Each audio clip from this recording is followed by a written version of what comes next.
계속해서 대구 경북 소식 전해드립니다.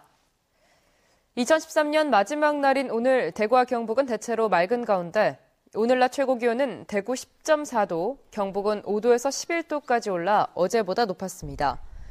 오늘 오후 대구 경북 전 지역에 구름이 조금 낄 예정이었지만 해넘이를 보는 데는 무리가 없겠고 내일 아침 해돋이를 보기에도 좋은 날씨가 될 것으로 예상됩니다. 새해 첫날인 내일 아침 최저 기온은 대구 영상 1도, 경북은 영하 5도에서 영상 1도의 분포로 평년보다 조금 높겠습니다. 대구에서는 오늘 밤 10시 국채보상운동기념공원에서 다양한 공연을 시작으로 이 자정에는 각계 인사 19명이 달구벌 대종을 33번 치고 시민들의 소망을 담은 풍선을 날리고 음악 불꽃쇼도 선보입니다. 경상북도도 영덕 3사해상공원에서 제야의 경북대종 타종 행사를 갖고 3사해상공원 광장에 설치된 달집에 소원 성취, 만사형통이란 붉글씨를 점화하는 등 도민의 안녕과 경북의 영광을 기원하는 행사를 엽니다. 대구지방경찰청은 오늘 밤 10시부터 내일 새벽 0시 30분까지 2013 제야종 타종 행사가 열리는 국채보상운동 기념공원 일대에 교통을 통제한다고 밝혔습니다. 통제되는 구간은 공평내거리에서 중구청 사이와 경대병원과 동인치안센터 내거리 사이입니다. 한편 대구도시철도공사는 오늘 밤 제야 타종 행사 때 시민들의 교통 불편을 덜기 위해 종착역 도착 기준으로 자정까지 운행하던 도시철도를 새벽 1시 반까지 연장 운행합니다. 2014년 새해 첫날 대구에서는 동구 아양기찻길과 서구 와룡산 상리봉 헬기장, 남구 산성산 정상, 북구 우남지 수변공원, 수성구 천을산 정상과 달서구 와룡산 제1헬기장, 달성군 화원동산 전망대 등에서 해맞이 행사가 열려 풍물놀이와 지신밟기, 소망풍선 날리기 등 다양한 행사가 펼쳐집니다. 경북도 영덕 3사해상공원에서 대망의 빛을 기다리는 대북 공연을 시작으로 해맞이 행사가 시작되고 포항 호미곶에서도 해맞이 축전이 열립니다. 대구 사회복지 공동모금에 따르면 한 60대 남성이 어제 저녁 모금의 사무실을 찾아 1억 2천만 원을 기부했는데 이 남성은 지난해 1월과 12월에도 각각 1억 원과 1억 2천여만 원을 기부해 누적 기부액이 3억 4천여만 원에 이릅니다. 대구 모금회는 익명의 기부자가 남몰래 선행을 하고 싶다며 고액 기부자 모임인 아너 소사이어티 클럽 가입도 마다했다고 전했습니다.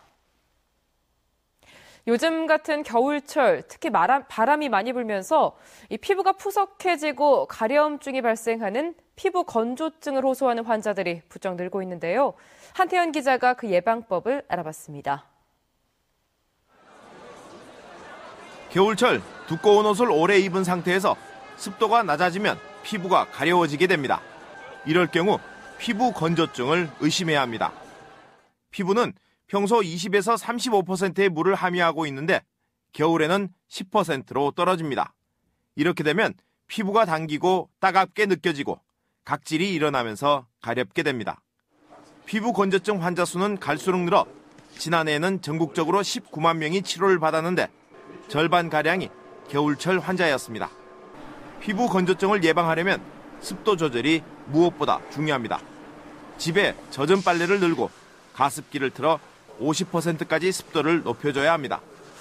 미지근한 물로 목욕을 하고 비누 사용은 줄이는 게 좋습니다.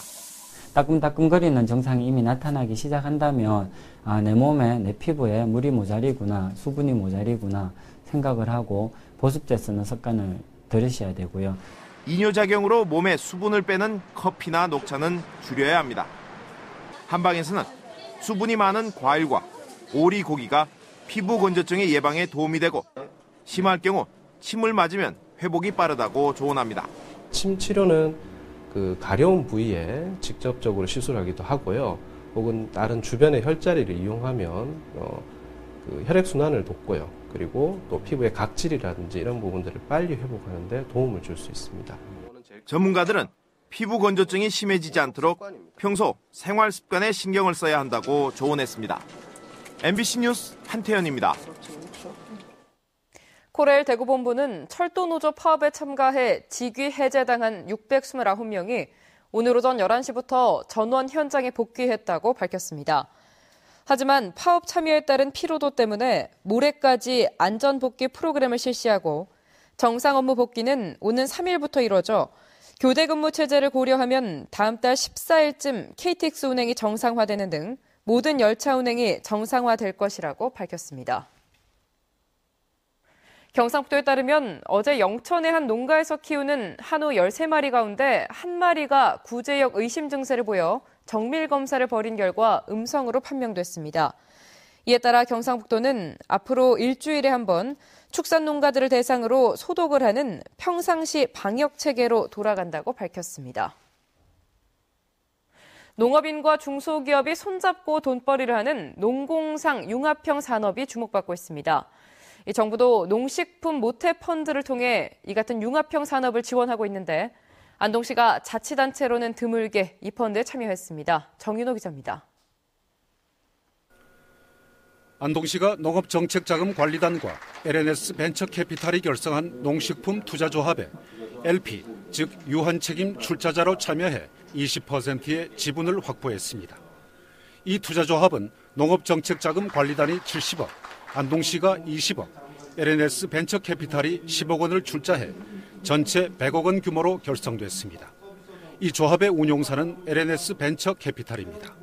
천연 물질을 이용해서 신약을 만들고 있는 한국전통의학연구소라는 기업을 지금 투자 검토 중에 있고 그 기업은 안동시에 본사를 두고 있는 기업입니다.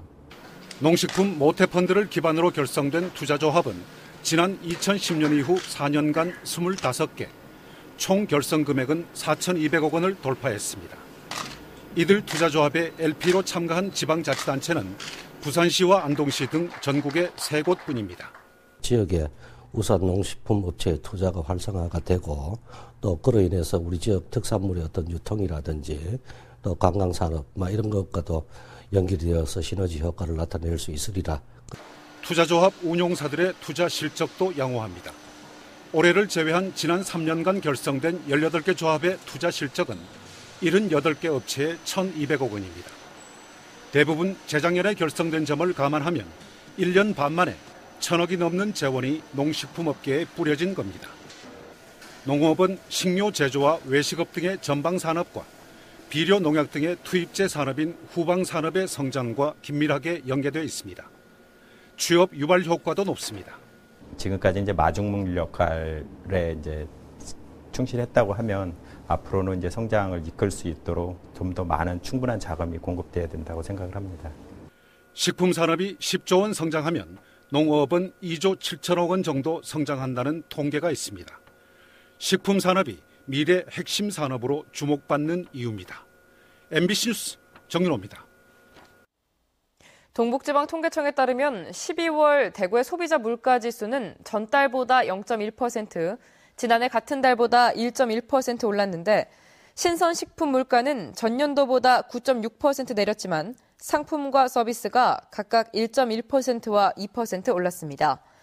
경북의 소비자 물가지수는 전달과 같고 지난해 같은 달보다 1.1% 올랐는데 서비스와 신선식품 물가가 각각 1.6%와 1.1% 상승했습니다.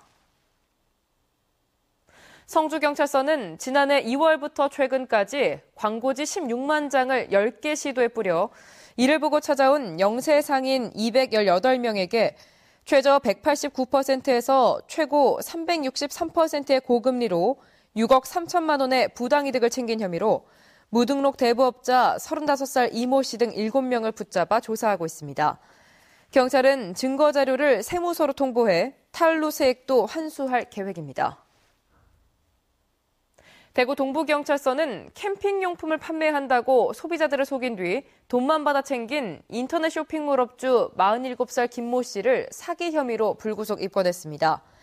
경찰에 따르면 김 씨는 지난해 8월부터 최근까지 자신이 운영하는 인터넷 쇼핑몰에서 캠핑용품을 판매한다고 광고한 뒤 50여 명으로부터 3,900여만 원을 송금받아 가로챈 혐의를 받고 있습니다. 대구 남부경찰서는 스마트폰을 훔치거나 분실된 스마트폰을 주인에게 돌려주지 않은 혐의로 40살 김모 씨 등 22명을 불구속 입건하고 스마트폰을 사들인 51살 노모 씨 등 2명을 검거했습니다. 경찰에 따르면 김 씨 등 22명은 지난 6월 중순부터 최근까지 한 차례에서 많게는 4차례에 걸쳐 훔치거나 누군가 분실한 스마트폰 20여 대를 챙겨 2,500만 원을 받고 노 씨 등에게 되판 혐의를 받고 있습니다. 대구시가 제3공단과 서대구공단을 재생사업지구로 지정했습니다. 대구시는 지난 2010년 2개 공단의 재생계획 수립을 위해 용역에 들어가 지난해 초 재생사업 예비타당성 조사를 통과했고 토지 건물 소유자의 동의 절차를 거쳐 재생사업지구로 지정하게 됐다고 밝혔습니다. 내년 초에 재생사업 시행계획을 세우기 위한 용역을 맡기고 결과가 나오면 기반시설 확충의 절차를 밟게 될 것이라고 덧붙였습니다. 대구 경북 소식이었습니다.